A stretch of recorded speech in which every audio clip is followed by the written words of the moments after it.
Hey guys, it's Aman And Christina from from Our Our Rich Rich Journey. Journey. On today's video, we are going to talk about how to invest a large lump sum of money. You see, Christina and I will often get emails from people asking how they should invest a particular sum of money that they have all of a sudden come into, be it $5,000, $20,000, $100,000, and even in one case, someone asked us how we would invest $3 million. And so in this video, we want to talk about how we would invest $1 million today. Now, if you have less money, if you come up with a large sum of money, but it's not $1 million, we hope that you can use this that we share with you as an exercise to really think about how you would spend the amount of money that you receive. And Christina and I will often talk about it's so important to have a plan to put your money to work in your investments. Because the worst thing that could happen is a large lump sum of money comes into your life and you frivolously spend it and don't move closer to your financial goals or financial independence. So in this video, we are going to talk about 8 different areas of where we're going to place this $1 million. And we're also going to break that $1 million up and tell you how much we would be putting in each of these 8 different categories. But first, we want to talk about some assumptions. The first thing is when we're talking about this $1 million, we're going to be talking about it from the perspective of someone that is just beginning their FIRE journey. And we're also going to be talking about it from the perspective of a family. So a couple with 2 kids. And there's one other assumption. When we are talking about the amount of money that we are going to be spending in each category, we are going to base those amounts off of averages across the US. Now, this is going to make sense as we get into the different categories of spending, but just keep that in mind. So let's start with the first thing that we would do, and we would use this money to pay off debt, but not all debt. If we have a mortgage, we would let that mortgage ride. We'd pay the regular monthly payments. But if we had student loans and credit card debt, we would use that money to pay off those forms of debt. So we looked at the numbers for student loan debt and credit card debt in the United States. So for student loan debt, the average American has anywhere between $25,000 to $50,000 in debt. And for credit card debt, it ranges on an average between $5,000 to $10,000. So we went towards the higher end and we're using $60,000 to pay off that debt. The next thing we would do is put $30,000 in an emergency fund. And we got $30,000 based off of the average amount of monthly spending that a family in America spends. So on average, a family spends about $5,000 a month. And an emergency fund should be anywhere between 3 to 6 months worth of living expenses. So 6 times 5 is 30. So we would spend $30,000 putting in an emergency fund. And the third place that we would put our money, and a lot of people I think do not think about this, but we would take $1,000 and we would put it towards financial literacy. And this is because when you are coming into a huge amount of money, you really want to make sure that you are financially literate so you understand how you could potentially invest that money. Now, we are strong believers in taking charge of your financial future by learning financial literacy. As we always say, investing in your financial literacy will pay you dividends for the rest of your life. And $1,000 out of $1 million is nothing to spend on financial education, considering the return that you will get on that investment. So next, with that financial literacy in place, we would invest $60,300, maxing out our tax-advantaged accounts. So that would be 2 401ks, which is $20,500 per person, and 2 Roth IRAs, which is $6,000 per person. And then we would have our family contribution to our HSA, which is $7,300, and that gives us a total of $60,300. So that's over $60,000 that we would invest in our tax advantage accounts this year. Now, this is something that Christina and I did on our financial independence journey throughout our journey. We were always maxing out these accounts because you receive the greatest returns when you can minimize the amount of taxes that you pay. And in some cases, you can even have tax-free growth. The next investment we would make is we would front load our children's financial independence journey by depositing $71,600 into each of their custodial accounts. You see, this is such a powerful concept. By front loading our children's financial independence, the sooner we can put that money in their investment accounts, the more time that money has to grow.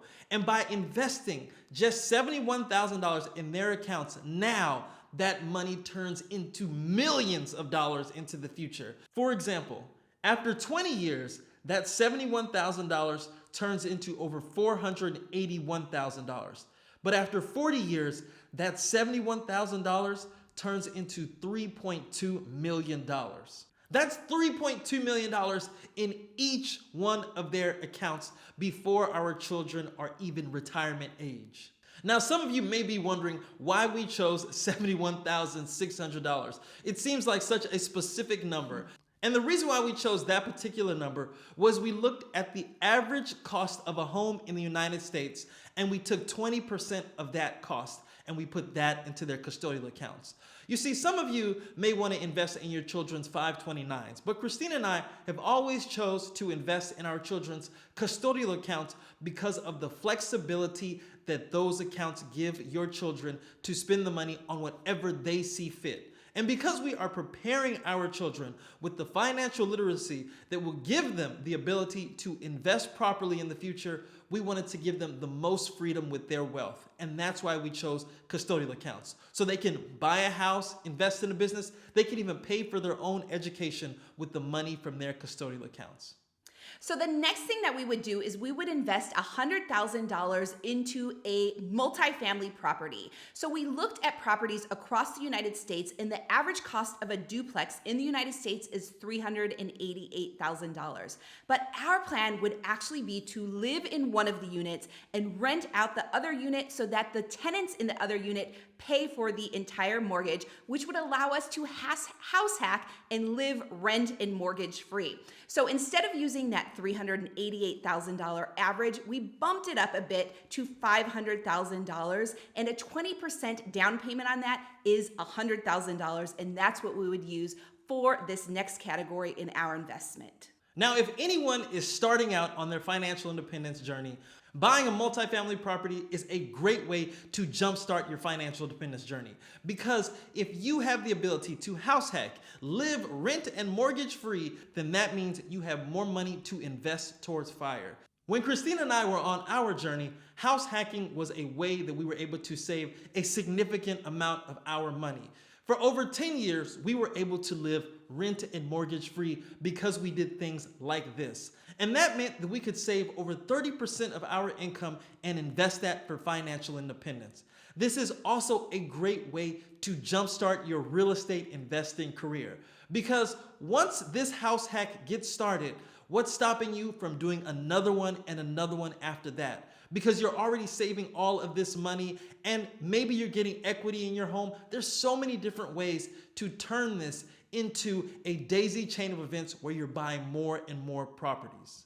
So the next thing that we would do is we would set aside $100,000 for a business. Now, if you're learning about financial literacy and investing, a lot of investors will suggest that you take 10% of your overall portfolio and use that to invest in something more speculative or something even more risky. So sometimes people will choose to invest in NFTs or crypto, or sometimes even individual stocks that are considered more risky. So for us, that 10% of our portfolio, or that $100,000, would be set aside for a business venture. So this brings us to our last category of where we'd invest this $1 million. If you've been keeping up with the math, you know that we have $504,000 left. And how we would invest that $504,000 would be in a brokerage account. Now, we wouldn't just throw the money in any old investments in the brokerage account. Our strategy would be to put 50% of the $504,000 in a low-cost index fund that tracked the total stock market. So something like VTSAX or the ETF equivalent VTI. The remaining amount of money in this brokerage account we would divide between low-cost ETFs that we felt could outperform the total stock market. So sector ETFs and REITs. Now, $504,000 is a lot of money to have left over to put into these stock investments. So a lot of people also ask us about lump sum investing versus dollar cost averaging. So for us, with that $504,000, we would lump sum the entire amount into our investments. We would not dollar cost average and break it up and slowly put it into the market. Now, we've actually done a video on this where we talk about whether it's better to lump sum a large amount of money or to dollar cost average. So if you are looking to understand the reasoning behind that and what is better, we will leave a link for that video in the description below. So with that being said, let's again summarize where we would put all the money. The first thing is paying off high interest debt with $60,000. Next is building up that emergency fund with $30,666. The next thing is financial literacy with $1,000. Next is maximizing those tax advantaged accounts with $60,300.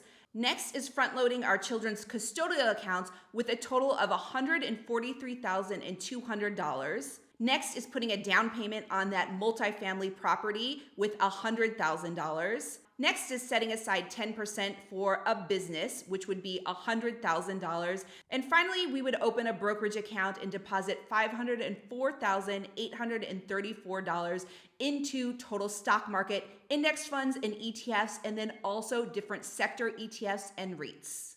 So that is how we would invest $1 million. Maybe you don't have a large sum of money that equates to $1 million, but we're hoping by watching this video, you can understand the reasoning or the analysis behind how we would invest and the order that we invest, so you could potentially apply that to your investment strategy as well. Now, if you are interested in learning more about how to invest, we actually have a stock market investing course that you can enroll in. We will leave a link for that in the description below, or you can also go to ourrichjourney.com to learn more. But as it pertains to this video, if you like this video, make sure to give us a thumbs up, subscribe to our channel, and join the journey.